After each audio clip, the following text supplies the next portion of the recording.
Bismillahirrahmanirrahim. Dear students, Assalamu alaikum.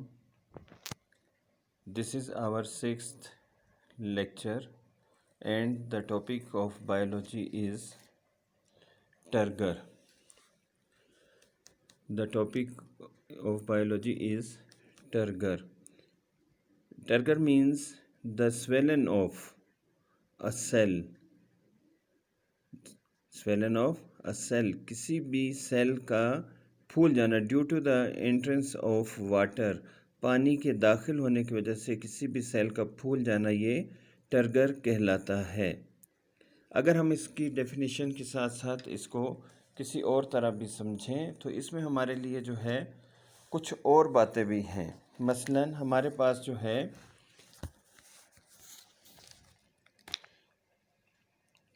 Turgor जो है ये कहते हैं आमतौर पर जो प्रोटोप्लाज्म होता है, आमतौर पर जो प्रोटोप्लाज्म होता है वो तकरीबन कोई 80 to 90% जो है वो पानी पर मुश्तमिल होता है। अब जो है इसमें हमारे पास सेल के साइटोप्लाज्म के अंदर जो पानी है उसकी कंसंट्रेशन अगर बढ़ जाए तो उसकी सराउंडिंग में मौजूद पानी जो है वो उसके अंदर दाखिल होना शुरू हो जाता है। जब एक सेल पानी या ऐसे महलूल में जो उसके साइटोप्लाज्म से कम मुर्तकिज़ हो या और उसमें घिरा हुआ हो तो बाहर का पानी ऑस्मोसिस के ज़रिए जो है सेल के अंदर दाखिल होना शुरू हो जाता है। सेल के अंदर जाके पानी जो है सेल के वैक्यूल में दाखिल हो जाता है। जैसा कि मैं यहाँ पे आपको दिखाऊं कि ये एक प्लांट सेल है तो इसमें ये वैक्यूल है इसका और न्यूक्लियस ये है। अब हमारे पास पानी जब सेल के अंदर दाखिल होता है ऑस्मोसिस के ज़रिए, क्यों बाहर जो है पानी का कंसंट्रेशन ज़्यादा है और अंदर जो है उसका पानी की कंसंट्रेशन कम है। अंदर का महलूल गाढ़ा है, बाहर का महलूल पतला है। अब जो है movement of water molecule from higher concentration to lower concentration होगी। अब जो है वाटर मालिक्यूल जो है बाहर से अंदर की तरफ मूव करना शुरू हो जाएगा। जैसे पानी साइटोप्लाज्म में दाखिल होगा तो फिर ये वैक्यूल उसको जज़्ब करेगा और ये फूल जाएगा। जैसे ही ये फूलेगा तो ये सेल के अंदर मौजूद तमाम उसके जो मादा जात हैं, जो कुछ उसके अंदर इंग्रेडिएंट्स हैं, कंटेंट्स हैं, उन सब को जो है इस दीवार की तरफ धकेल देगा। तो पौधे की इस हालत को हम कहते हैं कि ये एक टर्गर कंडीशन में है, या उर्दू में हम इसको कहते हैं कि ये तनाव की हालत में है। उम्मीद है कि ये चीज़ आपको समझ आ गई होगी। और जब पानी वैक्यूल में दाखिल होता है तो उसका साइज़ भी बड़ा हो जाता है और सेल के अज्जा जो उसकी दीवार के साथ धकेले जाते हैं। सेल वॉल अपनी महदूद लिमिट की वजह से जो है लचक की वजह से बाहर फैलती, लेकिन एक हद से ज़्यादा नहीं फैल सकती। तो पौधे सेल की इस हालत को हम जो है तनाव की हालत या हम उसको टर्जिडिटी भी कहते हैं। अब टर्जिडिटी जो है ये एक इंटरनल प्रेशर क्रिएट करती है। जैसा कि अगर आप इस तस्वीर में देखें कि ये जो हमारे पास सेकंड पिक्चर है, सेकंड डायग्राम, इसमें आप देखें कि जब वैक्यूल के अंदर पानी दाखिल हो जाएगा तो वैक्यूल जो है एक प्रेशर जो है वो उसकी दीवारों के ऊपर एग्जर्ट करेगा, उसकी दीवारों पे एक दबाव डालेगा। तो वो दबाव जो तनाव की वजह से होता है, जो टर्गर कंडीशन की वजह से होता है, जो टर्जिडिटी की वजह से होता है, उसको हम कहते हैं टर्जिड प्रेशर कहते हैं। तो टर्जिड प्रेशर जो है यहाँ तक हमारे पास है। अब टर्जिड प्रेशर जो है, टर्जिडिटी जो है, इसका फ़ायदा क्या है? इसका फ़ायदा जो है हमारे पास वो ये है कि इसमें पौधा जो है उसके जो प्लांट जो है या एनिमल सेल जो है उसके जो सेल के अंदर जो उसमें बेनिफिट्स हैं, उसको जो फ़ायदे हासिल होते हैं, उसमें से नंबर एक जो है, in young plants it is the turgor of their cells which keeps the stem upright. यानी यंग पौधे जो होते हैं, छोटे पौधे जो होते हैं, उनमें ये जो है उसको सीधे हालत में खड़ा रखता है। हालांकि उन पौधों के अंदर कोई लकड़ी नहीं है लेकिन वो तनी हुई हालत में रहते, सीधे खड़े रहते हैं। Number 2, it helps in the elongation of cells in their stages of growth. और ग्रोथ के दौरान मुख्तलिफ मराहिल पे जो है इसके अंदर इलोंगेशन पैदा होती है, खिंचाव, एक उसका जो दबाव है उसकी वजह से सेल जो है अपने साइज से कुछ बड़ा भी होना शुरू हो जाता है। ये चीज़ जो है उसकी सेल इलोंगेशन में मदद करती है, उसकी ग्रोथ में मदद करती है। नेक्स्ट जो है हमारे पास, the turgor is directly involve in the opening of stomata of many flower plants. अब जो है सबसे अहम चीज़ जो है इसमें ये आती है कि प्लांट जो है उसमें जो उस स्टोमेटा है, स्टोमेटा जो है वो फिर उसकी ओपनिंग एंड क्लोजिंग जो है वो टर्जिडिटी की वजह से होती है।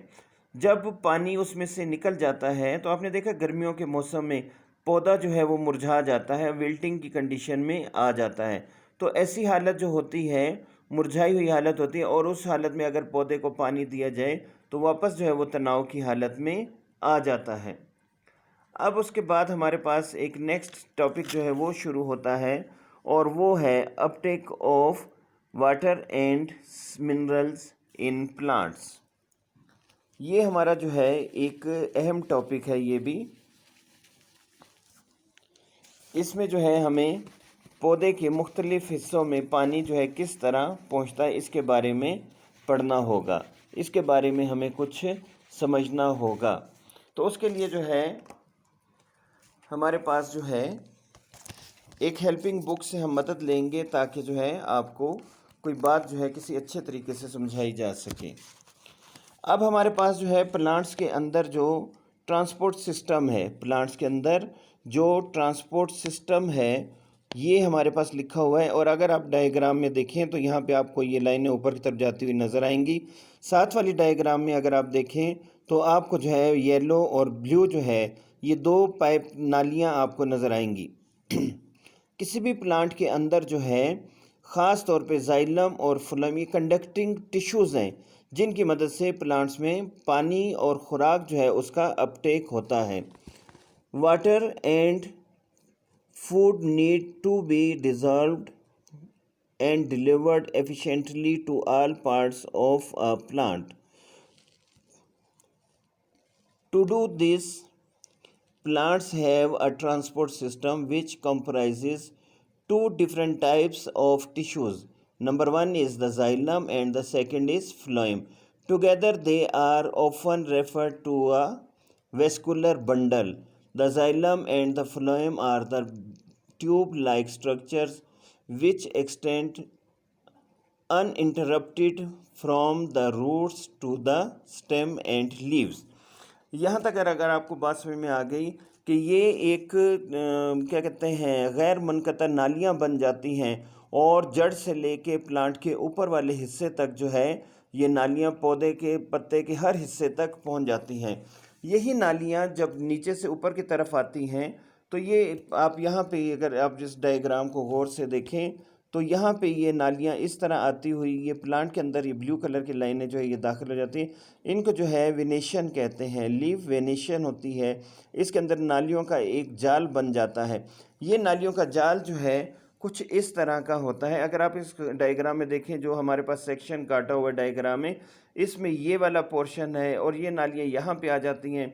ये हमारे पास जो है कंडक्टिंग टिश्यूज़ हैं। ये वो नालियाँ हैं जो कंडक्टिंग टिश्यूज़ कहलाते हैं। ये अमूमन जाइलम और फ्लोएम पर मुश्तमिल होती। यही चीज़ अगर हम इसको इनलार्ज करके यहाँ पे देखें तो इसके अंदर आप देख सकते हैं कि इसमें दो मुख्तलिफ ट्यूब्स आपको नज़र आ रही हैं। एक इसमें जाइलम है और एक फ्लोएम है। मजमूई तौर पे इन दोनों को हम वेस्कुलर बंडल्स कहते हैं। पौधे के तने के अंदर जो है ये वेस्कुलर बंडल्स आपको कुछ ऐसे नज़र आएंगे। जैसे इस पौधे में आप देखें ये रूट से लेके इसके सीड से होता हुआ ये जो ऊपर की तरफ जाए, अगर इसका हम सेक्शन यहाँ से काटें और उसको गौर से देखें तो आपको वेस्कुलर बंडल जो है इस स्टेम के सेक्शन के अंदर ऐसे फैले हुए नज़र आएंगे। और सेम अगर इनको इनलार्ज करके देखें तो ये हमारे पास जो है एक वेस्कुलर बंडल है। ये बड़े दायरे जो हैं these are known as xylem and the small ones is phloem. ये कंडक्टिंग टिश्यूज़ हैं जिनके रास्ते जो है प्लांट्स में पानी और मिनरल जो है ये इनकी अपटेक होती है। अब जो है हमारे पास आएगा नेक्स्ट टॉपिक जो है वो है Uptake of transport of water and minerals salts. पहले उसमें हम देखेंगे अपटेक ऑफ वाटर कैसे होता है। अपटेक ऑफ वाटर में अगर आप गौर से देखें, ये हमारे पास जो है इस डायग्राम में ये दूर के सॉइल के पार्टिकल्स हैं जिनके अंदर पानी डिफ्यूज़ हो चुका है, और फिर ये यहाँ से होते हुए ये प्लांट के सेल्स हैं, और ये हमारे पास सॉइल पार्टिकल्स हैं, और इन पार्टिकल्स में रूट हेयर मौजूद है। ये रूट हेयर जो है वाटर को एब्जॉर्ब करता है और जाइलम की तरफ उसको कंडक्ट कर देता है। Plants absorb water from the soil through their tiny root hairs by osmosis.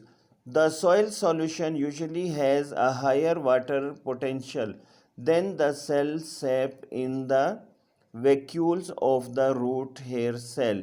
Since there is a water potential gradient, water enters the root hairs by osmosis.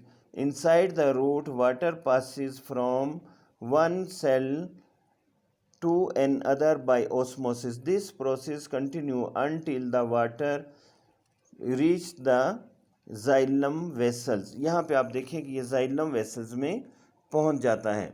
Root hair जो है उसमें अगर आप देखें उसमें वाटर कैसे, इसमें एक टॉपिक रह गया, और वो है हमारे पास the uptake of minerals salts. इसमें हम देखें अगर आपको याद हो कि प्लांट्स किस तरह वाटर मिनरल्स एब्जॉर्ब करते थे। मसलन plant absorb mineral salts in the form of ions dissolved in soil water through the root hairs. This may take place in diffusion when there is a lower concentration of ions in the soil than the root hairs. The ions do not diffuse into the root hairs. It involves the movement of ions against a concentration gradient, and to do this the root hairs requires energy. This process is called active transport. आपको पहले बताया था active transport क्या होती है। तो उसके बाद जो है अब हम देखेंगे कि पानी जो है रूट हेयर्स में कैसे दाखिल होता है। ये किसी भी प्लांट को अगर आप गौर से देखें तो इसमें आप देखें कि ये रूट हेयर्स हैं। रूट हेयर्स जो हैं अमूमन रूट कैप जो होती है, रूट कैप से ऊपर की तरफ तकरीबन कोई 1 इंच से लेके 1.5 इंच के एरिया में माइक्रोस्कोपिक हेयर्स होते हैं। ये माइक्रोस्कोपिक हेयर्स जो हैं ये जो प्लांट की जो सबसे बाहर वाली तह होती है जिसको हम एपिडर्मिस कहते हैं, ये उसके बने हुए होते हैं। तो एपिडर्मिस जो है ये हमारे पास जो है इसके उभार बनते हैं जिसकी वजह से उसका एरिया जो है सरफेस एरिया प्लांट का बढ़ जाता है। तो ये रूट हेयर जो है वाटर को एब्जॉर्ब करते हैं। There are numerous root hairs on the root. उसके ऊपर बेशुमार जो है रूट हेयर होते हैं, और रूट हेयर जो है एब्जॉर्प्शन के ज़रिए वाटर को एब्जॉर्ब कर लेते हैं और मिनरल को एब्जॉर्ब कर लेते हैं। उसके बाद जो है अगर आप यहाँ पे आ जाएं कि आगे ट्रांसपोर्ट जाइलम में कैसे होती है, तो ये डायग्राम अगर आप गौर से देखें तो वाटर जो है रूट हेयर से होता हुआ जाइलम में आता है, और जाइलम जो है उसको पत्तों तक कंडक्ट करता है। Once in the xylem minerals